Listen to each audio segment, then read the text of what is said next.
आगामी काली 11 तारीख दिन पर्यवेक्षक मैंने पहुंचे समय स्थिर कराऊँगी से समय विधायक दल बैठक अनुष्ठित हम विधायक दल बैठक अनुष्ठित हम परदिन प्रधानमंत्री 2:30 भुवनेश्वर पहुंचे 12 तारीख और 5टा आमर शपथ ग्रहण उत्सव जनता मैदान में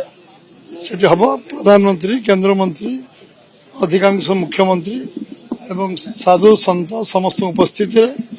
जो माने समाज वर्ग ओडिशार गर्व गौरव समस्त उपस्थित एवं पूर्वतन समस्त जेते लोक प्रतिनिधि समस्त उपस्थित शपथ ग्रहण उत्सव से विषय चर्चा आलोचना करने उचित नुहे बीजेपी मुख्यमंत्री हम ओडिया लोक मुख्यमंत्री हम पार्लियामेंट पार्टी काली आसला पर नीतिगत भाव निष्पत्ति आपण मैंने कंजूसी करतु दीर्घ दिन हम बीजेडी सरकार प्रशासनिक कल चलता कहीं आपण भली जन तुंग से दक्ष हेले प्रशासनिक कहीं फास्ट टाइम सरकार आमर अनुभवी नेता पार्लियामेंट पार्टी अच्छा से नीतिगत भाव ठीक निष्पत्ति ने जहाँ अभिज्ञता मो दायित्व जी से काम मुझे सारी जी दलर सभापति भाव में मत दायित्व दिखाई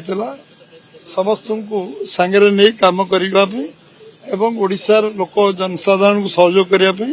साधारण लोक निर्वाचन लड़ुले प्रधानमंत्री मार्गदर्शन निर्वाचन लड़े होता एवं सबू केंद्र नेतृत्व साहय सहयोग करते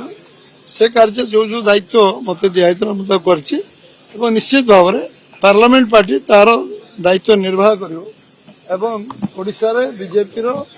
निश्चित भाव में गोटे दक्ष योग्य सरकार आपन धैर्यच्युति होउछि धैर्य आपन को मुझे 48 घंटा रखु अधैर्य हूँ पार्लियामेंट पार्टी निष्पत्ति करियो।